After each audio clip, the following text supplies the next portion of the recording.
Hi, welcome to the third and final day of our Valentine's Day blog party, where I am teaming up with the wonderful Kate Willis, who runs and writes the Once Upon an Ordinary blog, and she also has connected me with some wonderful bloggers who I will link down below. Make sure you check out their blogs, where we are all coming together, and we are recommending each of you 5 books every day, February 12th, 13th, and 14th. Today is the 14th, and the theme for today, the recs today, are books that I would like to buddy read with someone. So without further ado, here we go. Actually, a bit of ado. I just wanted to say hi, I'm Gabriella Batel. For those of you who are new here, I am the author of the YA thriller duology, The Don't series, and the upcoming fantasy mystery ending, which follows Death in a world so young that he's only a teenager. And teenage Death, his name is Priam. Priam has a little sister who is life herself, who should be immortal, right? She gets poisoned, which should not be possible. And Priam, he is not going to let anything in the world stop him from hunting down who did this to her. It's going to be a lot of a fun time. If you like Lee Bardugo, if you like V.E. Schwab, if you like R.F. Kuang, that kind of writing style, that kind of feel, come on over. I have a pre-order link down below, so if you want to be the first one to have your hands on this book as soon as it's published, it would also really help me because I'm trying to hit the USA Today bestseller list. So if that sounds fun to you, it would be wonderful for me. Thank you so much. Now no more ado. We are going to actually get rid of a few honorable mentions first because I have to bring it up, but they don't quite fit the prompt. The first is going to be Illumini by Amy Kaufman and Jay Kristoff. Illumini is about two teenagers in one ship, maybe opposing ships, who slowly develop a romance, I think, as they are shooting across the galaxy at light speed, but something goes wrong in the ship. I think perhaps the AI steering system turns against them. Can't quite remember, but I know that it's in a lot of, it's not just written word, it's a lot of, like missives, not text messages, but whatever the futuristic version of a text message would be. It's a lot of different kind of graphics that you get this story by, which is a whole lot of fun. I would love to buddy read that with a really good friend of mine, but she's already read it and I know she loves it. So if I were to buddy read it, it would just be a reread for her. On the flip side, I would love to read King of Scars by Lee Bardugo with a dear friend of mine, but I've already read it. So it would just kind of be a buddy reread, and I would just be excited to see her experience it for the first time, experience Nikolai Lantsov, the king of Ravka, who lives in this magical world, and he has been cursed to turn into a demon every night. And on top of that, just because he's the crown prince or the king or what, he's a king, he's the king. All the kingdoms on all sides are crushing down on this nearly bankrupt kingdom, and he's got to keep them at bay while dealing with his own curse and falling in love with his spitfire, harsh, awesome general. It's great. And I want to see her experience it for the first time, but I've already read it, so it doesn't really count either. The third honorable mention is Crescent City by Sarah J. Maas. Now, the reason this one is on there is because a buddy read is the only way that I would probably read it. I have been reading Throne of Glass, which I'm very much enjoying. I also have been reading the kind of radio edit, skipping certain chapters version of A Court of Thorns and Roses, which is also a fun time. But Crescent City is a very, very long, and it looks like it could be slightly less up my alley. And also I would choose to read the radio edit version again, which is just kind of a lot of brain power for me. So I would read it if I had someone to read it with, but that's probably the only way I'm going to read it, which I'm not sure counts. And then finally, y'all, I don't know if it counts because it's a portion of a season of a dramatic podcast. It's the Magnus Protocol. The Magnus Protocol is a spin-off series from the original Magnus Archives, which follows Jonathan Sims, who is the head archivist at the Magnus Institute, London, where they research hauntings. They research eerie things to see what is legitimate and what is not. And once he starts digging down, some of the dark things start looking back, and it's very amazing. I can't tell you how much that podcast series changed my life about 2 years ago. And now we have been getting the spin-off series, The Magnus Protocol, which is similar. I won't spoil it because they're very much spoilers for the original. And here's the thing, they stopped 2/3 of the way through season 2 last year. So now, the end of season 2, and God willing, the beginning of season 3 is coming this year. And I have a theory. I have been saying it to everyone I know that I know what's going to happen at the end of season 2, and I am so fiendishly excited. I cannot tell you guys because it is very much a spoiler, but I am so excited, and I need someone to share the joy with me. But I didn't put it on the list because it's not a book technically, and also it's like a split up season. So it's all right. There's my honorable mentions. Now we are going to talk about the actual winners, the actual 5 that I would like to buddy read together. The first is The Bodyguard by Catherine Center.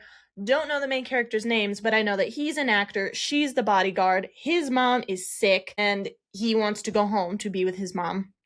Like, seriously sick. We're not talking about a cold or the flu or something. She's seriously ill.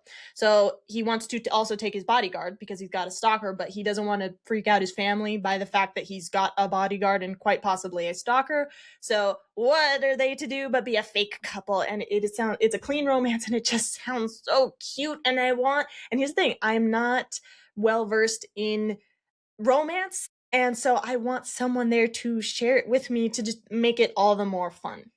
The next book that I would like to read with a buddy is Life and Death, Twilight Retold by Stephanie Meyer. I probably won't ever read Twilight just because it doesn't sound like it's up my alley, but the gender-swapped version where she is the vampire and he is the human boy sounds very, very fun. And it also sounds like, and I can totally sympathize with this as a writer, it sounds like this was her exciting opportunity to be able to go back, having written and grown as a writer, go back and be like, oh, you know what, I can change this now, I can make this better. And so it just feels like it would be a really fun book to read. But because Twilight is such a classic that everybody is so, it's this massive fandom, and so I'd like to get in on that massive fandom and buddy read that book with somebody. And let us never forget, actually, you know what, hold that thought, we're not going to talk about the best one until the end of the video. You got to stick around until we talk about the best one. Yeah, cliffhanger. Keep watching. We'll only be here for like 4 more minutes. Next up, we're going to talk about Atlas of Unknowable Things by McCormick Templeman. This one intrigues me because, unsurprisingly, it reminds me of the Magnus Archive. Something about the vibe does, which is, it's about an archaeologist, and she... I'm going to only describe it the way that I can, which is by combining and Frankensteining 2 other books that I know of. One is being the Magnus Archives. So you have that eerie kind of something's awry, something's looking back at you, something's not right, uncanny kind of a feel.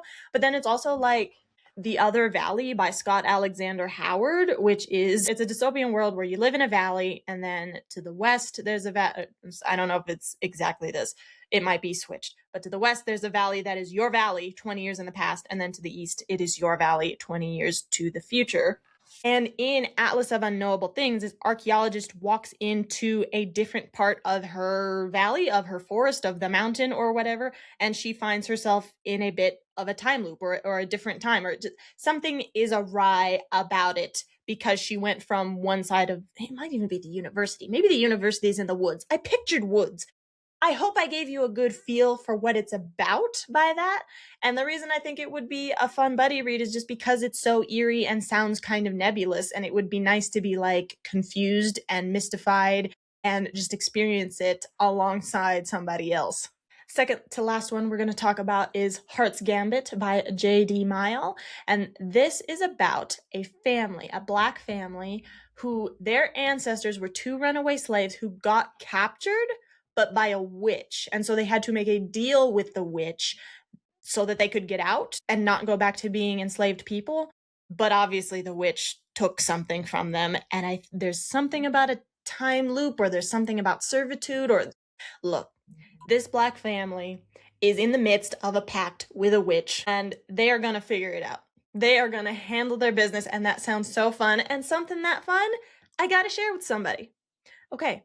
Now, here it comes, the piece de resistance, the one that I actually am going to buddy read. And buddy, you know who you are. You watching this?